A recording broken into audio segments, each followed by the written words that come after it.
आप सभी गुरु भाई बहनों को मेरा प्रणाम। मैं शिव शिष्या गंगा जी। गुरु भाई बहन, आज हम बहुत ही सुंदर शिव गुरु महादेव का चर्चा कथा लेके आई हूँ। अगर आपको कथा अच्छा लगे, पसंद आए तो मेरे वीडियो को लाइक शेयर, चैनल को सब्सक्राइब अवश्य करिएगा गुरु भाई बहन। तो चलिए इस कथा की हम शुरुआत करते हैं। गुरु भाई बहन, एक गांव में एक गरीब बूढ़ी अम्मा रहती थी। बूढ़ी अम्मा के कोई भी पुत्र पुत्री नहीं थे और गुरु भाई बहन, बूढ़ी अम्मा कभी भी भगवान की पूजा अर्चना नहीं करती थी। तो समय बीता गया और बूढ़ी अम्मा ज़्यादा वृद्ध होने के कारण चलती फिरती नहीं थी और वो अपना घर में ही पड़ी रहती थी। गुरु भाई बहन, कभी भी वो पूजा अर्चना नहीं की तो वो पूजा अर्चना नहीं करती थी। उसको कोई मन में आता नहीं था विचार कि भगवान की भक्ति करने से भी थोड़ी मन शांत होगी, हल्की होगी और मेरी जो कुछ पापे है, कुछ परेशानियां हैं वो महादेव की दया से दूर हो जाएंगी। तो ये बूढ़ी अम्मा को बात पता नहीं था, उसे कोई समझाने वाला भी नहीं था, कोई राह दिखाने वाला नहीं था। गुरु भाई बहन, धीरे धीरे बूढ़ी अम्मा वृद्ध होने के कारण, बीमार होने के कारण घर में कहरती थी। तो एक दिन उसी रास्ते से एक बच्चा, छोटा बालक जा रहा था। वो बालक बस सगर झाड़ू लगाते हुए जा रहा था। तो जाते जाते बस वह बूढ़ी अम्मा के घर के पास पहुंचकर वहां पे साफ सफाई करने लगा रोड के साइड। तब उसके कानों में कराहने की आवाज आई। अब गुरु भाई बहन, कराहने की आवाज जब बच्चों को आई तो बच्चा उठ पुट के अब झाड़ू उड़ू छोड़ छाड़ के बूढ़ी अम्मा के घर के जैसे तैसे तरफ दौड़ गया। अब वो आया, देखा कि बूढ़ी अम्मा कहर रही है, बड़ा कमजोर है, परेशान है।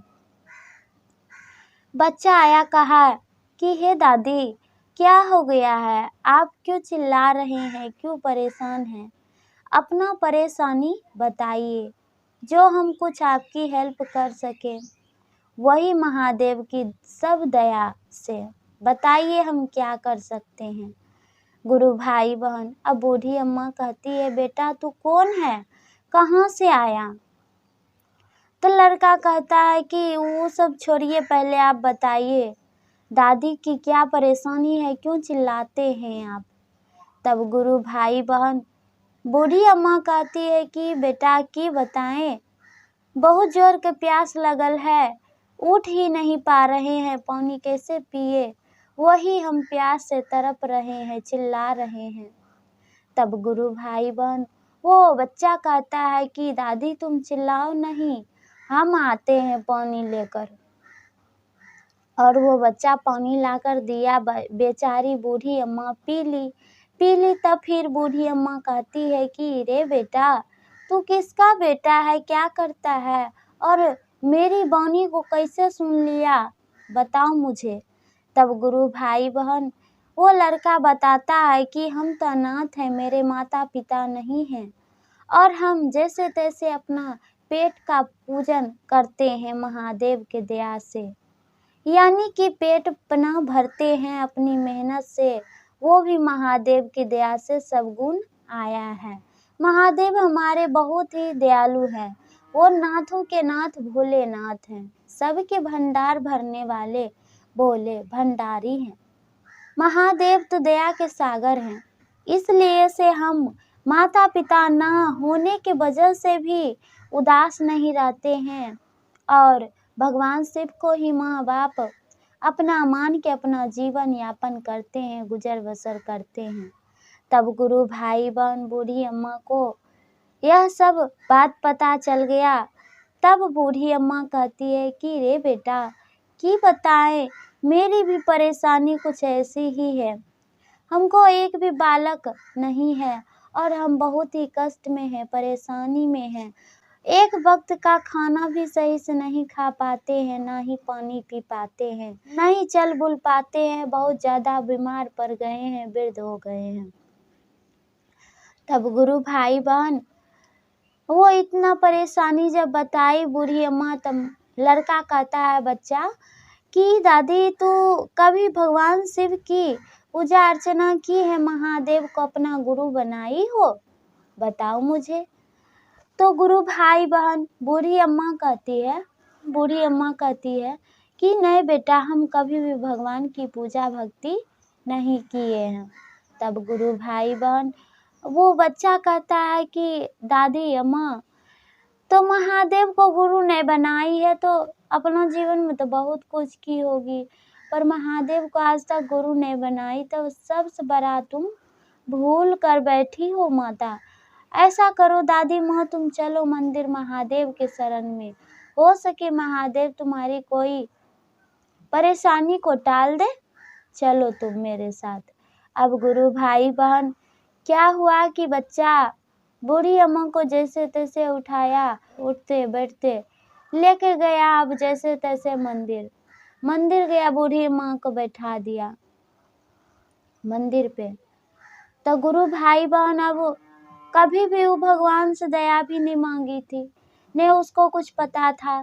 तो बच्चा कहता है बूढ़ी अम्मा से कि दादी महादेव से दया मांगो, कहो कि हे शिव गुरु, हे महादेव, आप मेरे अपने गुरु हैं और मैं आपकी अपनी शिव शिष्या हूँ, और मुझ शिव शिष्या के ऊपर आप दया कीजिए महादेव। आप तो दया के सागर है, सबके ऊपर दया बरसाने वाले महादेव आप हैं। आप अपनी शिव शिष्या के ऊपर भी दया बरसाइए, आप नहीं बरसाएंगे तो कोई बरसाने वाला नहीं है। और महादेव नहीं बरसाते हैं तो महादेव से जिद करिए, जिद कोई अपनों से ही करता है गुरु भाई बहन। कोई भी व्यक्ति है अगर किसी को अपना मान लिया है, दिल से चाह लिया है, तो ही वो अपना जिसे मान लेता है तो उससे जिद बरसाने लगता है, जिद करने लगता है। तो उसी प्रकार से अगर महादेव आपकी दया भक्ति नहीं सुनते हैं तो आप भी महादेव से जिद कीजिए। कोई अपना से ही कोई जिद करता है तो महादेव को अपना मानिए, महादेव से जिद करिए। तो बच्चा सिखाया बूढ़ी माँ को कि कहने के लिए कि हे शिव गुरु, हे महादेव, आप मेरे अपने गुरु हैं, मुझ शिव शिष्या के ऊपर दया कीजिए महादेव। और फिर बूढ़ी अम्मा को सिखाया दया कैसे मांगते हैं, हे शिव गुरु, हे महादेव, आप मेरे अपने गुरु हैं, मैं आपकी शिव शिष्या हूँ, मुझ शिव शिष्या के ऊपर आप दया बरसाइए महादेव। दूसरा विधि में चर्चा करना। चर्चा कैसे करते हैं, मंदिर मस्जिद आस पड़ोस कोई भी पड़ोसी मिल जाए तो महादेव की बातें करते हैं, अच्छी बातें बताते हैं। जब भी कुछ बताना है तो अच्छा ही बताना है, ताकि मेरा भी भला हो और उसका भी भला हो। किसी को सच्चा और अच्छा राह बताने से ये आप समझिए कि आप खुद को सच्चे और अच्छे राह पे ला रहे हैं। और तीसरा विधि में नमः शिवाय का जाप करते हैं। नमः शिवाय का जाप चाहे अगर आप तो माला के वो जो माला रुद्राक्ष के माला होते हैं उस माला के मोती से कर सकते हैं, और नहीं है माला अगर तो आप सांस के माध्यम से 108 बार नमः शिवाय का जाप करिए। इस प्रकार से यानी बूढ़ी अम्मा को वो बालक बताया। तो बूढ़ी अम्मा की गुरु भाई बहन जैसे ही बूढ़ी अम्मा 3 सूत्र का पालन की, वैसे ही बूढ़ी अम्मा का दुख दर्द लुप्त हो गया।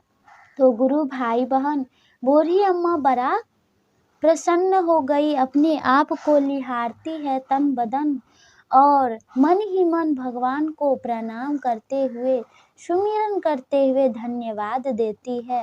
कहती है, हे शिव गुरु महादेव, आज तक हम आपको कभी भी पूजा अर्चना नहीं किए, अपना नहीं माने, और आज इस बच्चे के कहे अनुसार जब हम आपको अपना गुरु माने हैं, आपको अपने तन और मन से दिल में बसाए हैं और आपसे प्रार्थना विनती किए, तो आप मेरी आराधना पुकार को सुन लिए और मेरी आप परेशानी दुख को दूर किए। हे शिव गुरु, आपकी महिमा अपरंपार है।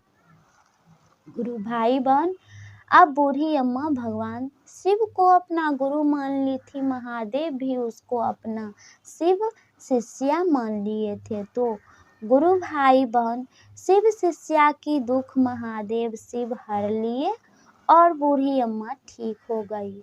तो गुरु भाई बहन, बूढ़ी अम्मा बच्चों को गई लेने, गोदी उठाई, बोली बेटा तेरे ही कारण हम महादेव के शरण में आए और आज महादेव मेरे ऊपर प्रसन्न होके हमारी दुख को दूर किए। तो बेटा तू सबसे अच्छा है, महादेव तेरी भला करे।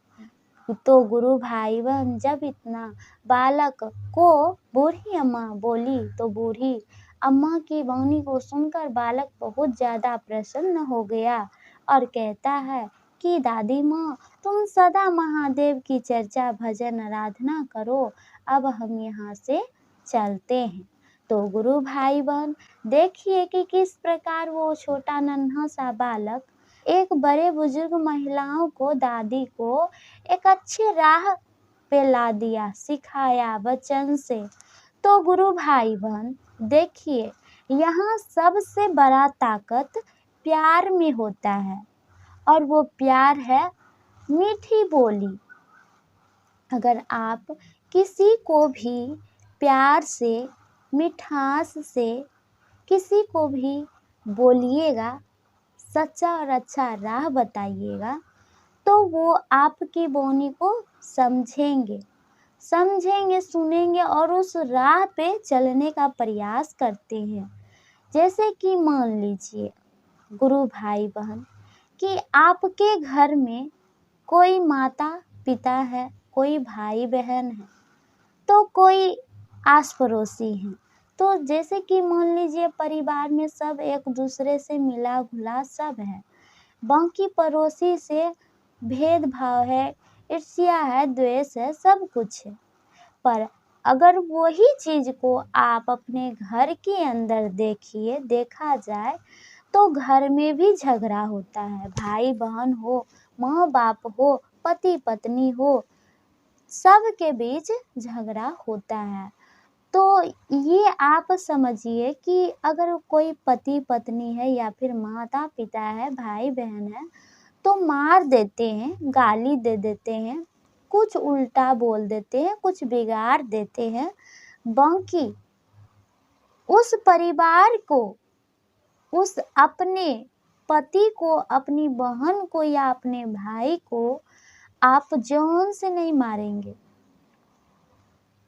आप उसको घर से नहीं भगाएंगे। कितना भी झगड़ा हो गया तो आप थोड़ा देर के बाद उससे जरूर बतियाएंगे, उसके पास जाएंगे, उनकी हर वाणी को फिर सुनेंगे, फिर गुस्सा को आप भूल जाएंगे। तो ये होता है अपनापन, कि आपका घर वाला आप जिसे अपना मानते हैं, समझते हैं, तो आप उससे कितना भी झगड़ा करते हैं तो ना ही आप घर से भाग के कहीं जाते हैं, ना ही वो आपको छोड़कर कहीं जाते हैं। और मान लीजिए सपोज चल भी गए तो 2 पल के लिए, बाकी नहीं जा सकते हैं, आप अलग नहीं हो सकते हैं अपने से। ठीक उसी प्रकार से पराये है, अगर आप पराये से वही कुछ भी बात बात पे ही झगड़ा होता है तो उनसे बात करना ही बंद कर देता है, उसके पास जाना ही बंद कर देता है, यानी हर चीज में अलग हो जाता है। तो गुरु भाई बहन, अगर आप पड़ोसी से भी झगड़ा हो गया, लड़ाई हो गया, कुछ भी हो गया, तो ये समझिए, ये सोचिए कि वो भी मेरा अपना है। अगर मेरे घर में अभी आग लग जाता है तो और दूर के लोग नहीं आएंगे बुझाने, आएंगे वही पड़ोसी जो आपके घर के पास हैं, क्योंकि वो इसलिए आएंगे आपके यहाँ कि उसको डर है, मन में उसको डर है ये बात का कि आग उसके घर में लग रही है। अगर हम बचाने के लिए उसको नहीं जाएंगे, उसके घर के आग को बुझाने नहीं जाएंगे, तो शायद वही आग मेरे भी घर में लग सकता है। ये ही सोच करके, यही समझ करके पड़ोसी जो है उस इंसान के पास जाता है जिससे वो झगड़ा किया है, उसकी आग को बुझाने के लिए। तो गुरु भाई बहन, कितना भी आप दुखी हैं, नाराज हैं, परेशान हैं, पड़ोसी हो या कोई भी हो, टोला पड़ोस कोई भी हो, तो आप उससे बातचीत कीजिए, झगड़ा किए झगड़ा समय, बाकी आप बातचीत करते रहिए।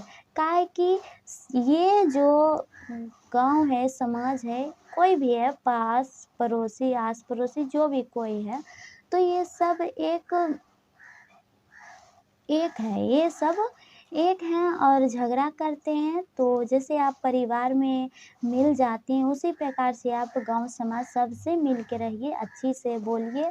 झगड़ा भी करते हैं फिर भी आप बोलिए, ये नहीं मन में नहीं रखिए दबा करके, मन में ऐसी बातें को याद करके ना रखिए जिससे कि आपके अंदर ही अंदर दुख पहुँचे और ज़्यादा घात हो, टेंशन हो। ये सब चीज़ को छोड़ दीजिए और अपने पड़ोसी से भी प्यार से बात कीजिए, फिर देखिए वो भी आपसे अच्छे बिहेव करेंगे, उसको भी यकीन होगा, एहसास होगा, आप या फिर आपके बच्चे को एहसास होगा।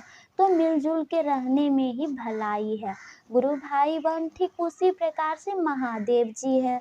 अगर आप महादेव को तन मन से अपना मान लेते हैं, महादेव महादेव को, तो महादेव भी आपको अपना तन मन से मान लेंगे। यानी महादेव के कार्य में अगर आप सहयोग कर रहे हैं या फिर और कुछ भी महादेव की पूजा अर्चना आप कर रहे हैं, मान लीजिए सपोज आपसे कोई गलती हो गई, तो उस गलती को आप ये सोचिए कि ये हमसे हुई है, तो महादेव हमको माफ़ कर देंगे और उस गलती के ऊपर आप और मेहनत अच्छा करिए कि ताकि वो गलती ही ना हो। महादेव आपसे प्रसन्न हो, आप महादेव से दया मांगिए, पूजा अर्चना कीजिए, मीठी बोली बोलिए। देखिए महादेव आपके अंदर आत्मा में वास करेंगे, आपकी हर इच्छा को पूर्ण करेंगे। तो गुरु भाई बहन, आज के लिए इतना ही। हम आपको बहुत इस कथा के माध्यम से ज्ञान दिए, अच्छी अच्छी वाणी बताएं, तो आप कथा को पूरा अंत तक सुनिएगा। और कहीं गलती हो गई हो, हम भी एक छोटा बच्चा है, इंसान है, हमसे भी गलती हो जाती है अगर, तो आप सब कमेंट बॉक्स में ज़रूर बताएं। आप सबको हर हर महादेव, प्रणाम, नमस्कार। जय शिव गुरु, जय महादेव। कथा को पूरा सुनिए अगर आप मेरे इस चैनल पे नए हैं और इसी प्रकार के कथा सुनना चाहते हैं, महादेव की वाणी को समझना और सुनना चाहते हैं, तो मेरे इस चैनल को सब्सक्राइब करिए, लाइक करिए और शेयर करिए। जय शिव गुरु, जय महादेव, हर हर महादेव।